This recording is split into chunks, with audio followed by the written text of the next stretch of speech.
ही चल रही थी उसको फिर से सुनिएगा, आपके लिए बनाई है। मुझे आज कहा गया है कि मैं न्यूटन्स लॉ ऑफ मोशन आपको पढ़ाऊं या बताऊं, तो मैं कोशिश करता हूं अपनी तरफ से। मुझे लगता है आप सब लॉज ऑफ मोशन जानते हैं। तो जो फर्स्ट लॉ ऑफ मोशन है that is law of inertia. Law of inertia means जो रुका है रुका रहेगा, जो चल रहा है चलता रहेगा जब तक उस पर कोई एक्सटर्नल फोर्स नहीं लगाएंगे। The same with your brain. Basically आप जो हो वो एक आदतों का पुतला हो। आदतें कैसी हैं? हम ऐसे उठते हैं, ऐसे रहते हैं, दोपहर में ऐसा करते हैं, शाम में ऐसा करते हैं, त्योहार ऐसा मनाते हैं। आपको लगातार एक जैसा करने से बचपन से कुछ आदतें बन गई है।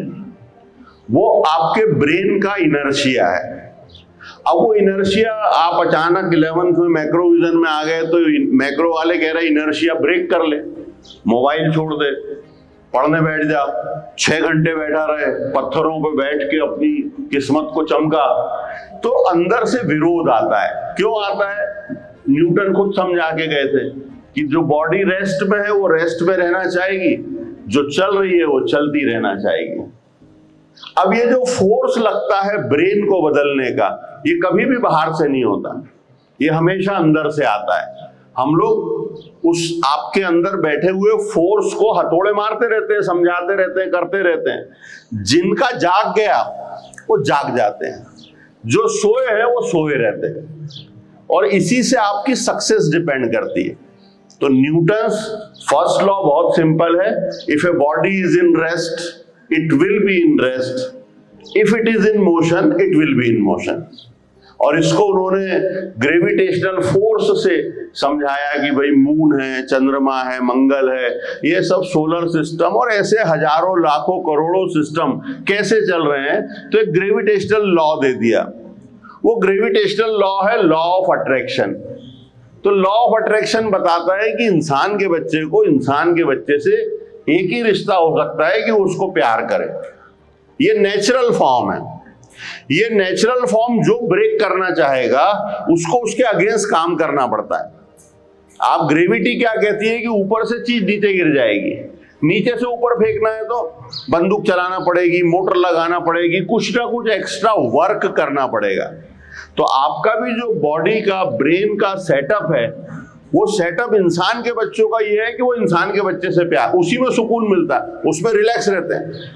और आप याद करो कि जैसे ही आपका किसी से झगड़ा हो जाता है, आप 24 घंटे उस बंदे के बारे में सोचते रहते हो कि कैसे पटक दूं, कैसे शिकायत कर दूं, कैसे कॉपी फाड़ दूं, कैसे धक्का दे दूं, कहां कंबल डाल के मारूं इसको जोर से।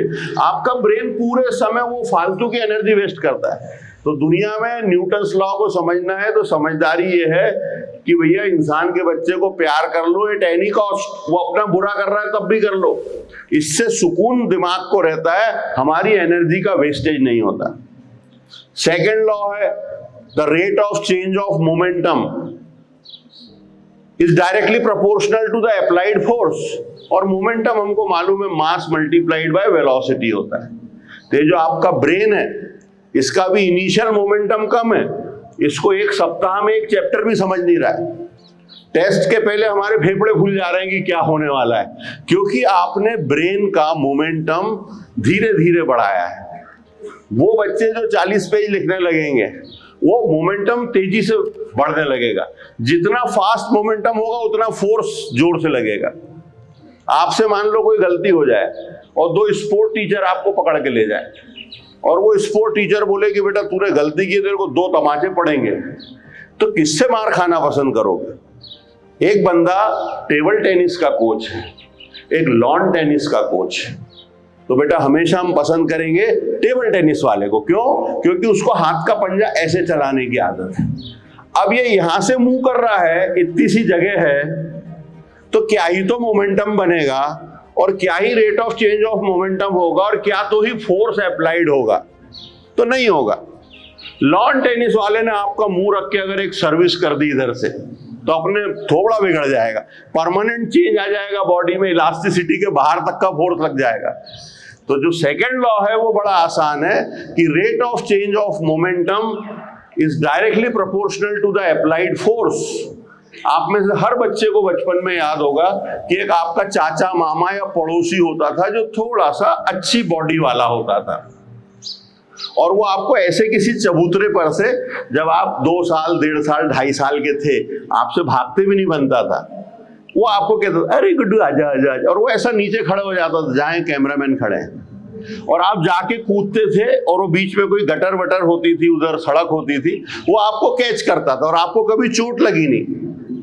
तो ये प्यार दर्शाने का बड़ा अच्छा तरीका था कि चबूतरे पे से छोटा बच्चा दौड़ते आ रहा है, अब वो छोटा बच्चा 5 किलो, 7 किलो, 10 किलो का, उसके पैर छोटे, तो उस बच्चे का मास मल्टीप्लाइड बाय वेलोसिटी बहुत कम है।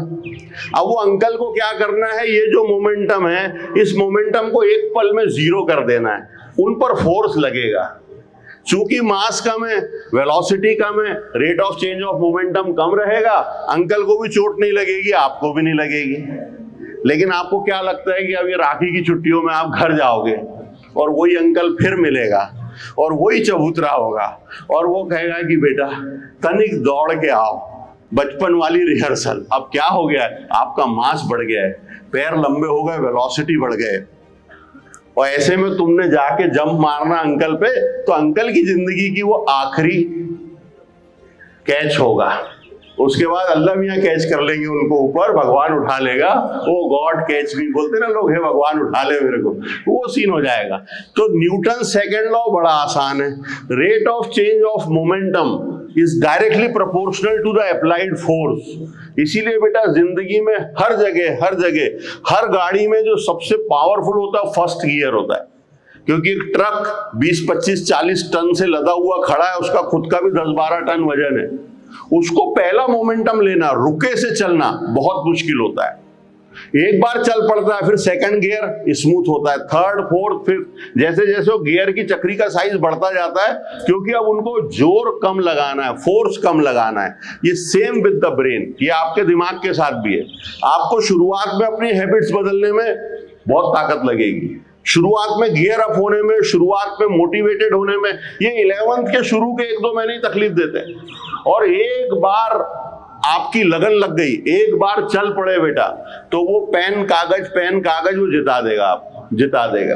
आप सोच भी नहीं सकते कि वो आप में से कितनों को माजिद से आगे ले जाके जिंदगी में खड़ा कर देगा। तो वो दम आप में है, पहचानना पड़ेगा। न्यूटन थर्ड लॉ सबसे अच्छा है, हर जगह एप्लीकेबल होता है, every action have equal and opposite reaction. लेकिन इसकी दूसरी लाइन टीचर्स बहुत जोर से नहीं पढ़ाते। हर क्रिया के बराबर और विपरीत प्रतिक्रिया होती है, लेकिन बेटा वो एक्शन और रिएक्शन 2 अलग अलग पॉइंट पे होती है। आप लोग जीवन में क्या गलती करते हो, जहां कर्म करते हो वहीं फल की उम्मीद करते हो। ये मैटर गलत है। जब हम कोई वर्क करते हैं, जब हम कोई एक्शन करते हैं, वो हमारे किसी खाते में जाकर जमा हो जाता है, और वो हमको जिंदगी में अलग अलग तरीकों से कहां से मिलेगा। ये कोई बैंक मैनेजर ऊपर बैठा है जिसको आप भगवान, अल्लाह, ईश्वर मानते हैं, ये आपका फेथ है, हो सकता है वो आपके अंदर बैठा हुआ हो। तो हमको क्या करना चाहिए, हमको कर्म करना चाहिए। आपको क्या लगता है कि अगर मैं कहीं बुरहानपुर शहर में बाढ़ आ जाए तो 5-10 हजार पैकेट खाने के भेज देता हूं, दिस इज माई एक्शन। वो जो लोग खाना खा रहे हैं मेरे को मालूम नहीं, किसको बट रहा है मैं जानता नहीं। आपको क्या लगता है उनमें से कोई कभी आके मुझे कोई मदद कर देगा, कोई है? ऐसा नहीं होता बेटा। ये जो कर्म किया, ये गुड थिंग्स मेरे खाते में जमा हो गई। अब मैं पता चला कहीं गुजरात गया, वहां भूकंप आ गया, वहां 6 बिल्डिंग गिर गई, मेरी वाली बच गई, या मैं उतर के ग्राउंड पे पहुंचा जब मेरे वाली भी गिरी, तो यार ये आदमी किस्मत से बच गया। वो किस्मत से नहीं बचता बेटा, वो आपके जो अच्छे कर्म कहीं डिपॉजिट थे, वो ऐसे समय में आकर लाइफ में आपकी हेल्प कर देते हैं। अक्सर अपन देखते ना, वो एक प्लेन क्रैश हुआ तो एक बंदा बच गया, वो बंदे ने कहीं ना कहीं कोई कर्म इतने शानदार किए होंगे कि इतने बड़े डिजास्टर से भी वो बाहर आ गया। तो आपके हाथ में है क्या, कर्म करना। आप एक बुजुर्ग महिला को सड़क के किनारे बैठी थी, लोग आ रहे जा रहे थे, उठा के ले गए अस्पताल, वो वहां जाके मर गई। आप बोलोगे साहब हमने अच्छा काम किया है, पुलिस वाले अलग परेशान कर रहे हैं, रिक्शा वाला अलग पैसा मांग रहा है और हम तो 2 दिन से परेशान हो रहे हैं उस महिला की मदद करके। गलत सोच रहे हो बेटा। आपने उस महिला की मदद की है, ये कहीं आपके कर्मों में डिपॉजिट हो गया है। जिस दिन आप पर कोई परेशानी आएगी या आप अचानक, वो जो एक शाहरुख खान का डायलॉग है ना, जब कुदरत से बड़ी शिद्दत से कुछ मांगो तो लाकर देती है, वो डायलॉग भी अधूरा है। वो अपन जब शिद्दत से कुछ मांगो कि IIT अंडर 100 रैंक, बाबा लगाओ जोर, हमने कहीं फरियाद की, तो वहां पहले ये देखा जाता है कि तेरे पुराने कर्मों में अच्छा काम कितना है, तेरा बैलेंस है क्या उतना। अगर बैलेंस है तो माल मिलेगा बेटा, क्योंकि वो बैंक फ्रॉड नहीं है, वो बढ़कर ही देती है, ब्याज सहित देती है।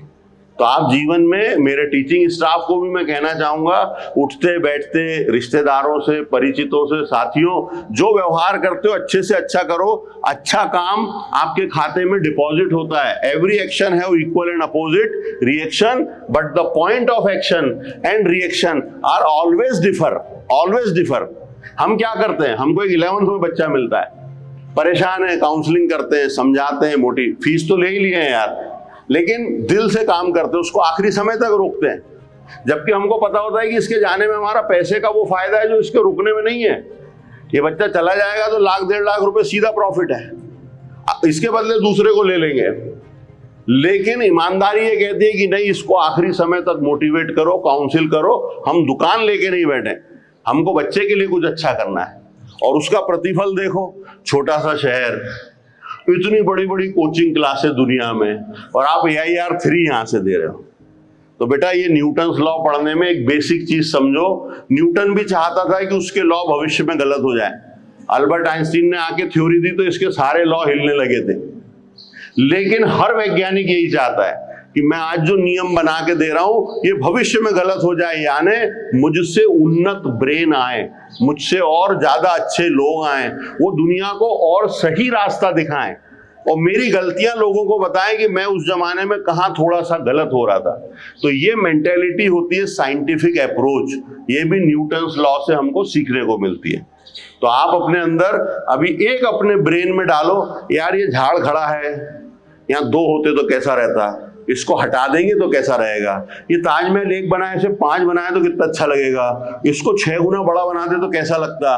तो ये जब नया सोचना शुरू करोगे ना बेटे आप लोग, उसी की रिक्वायरमेंट है और उसी में भविष्य में नाम और पैसा मिलेगा। तो अपने दिमाग का जंग थोड़ा सा साफ करो, नए नए आइडियाज लाओ, नई नई चीजें सोचो।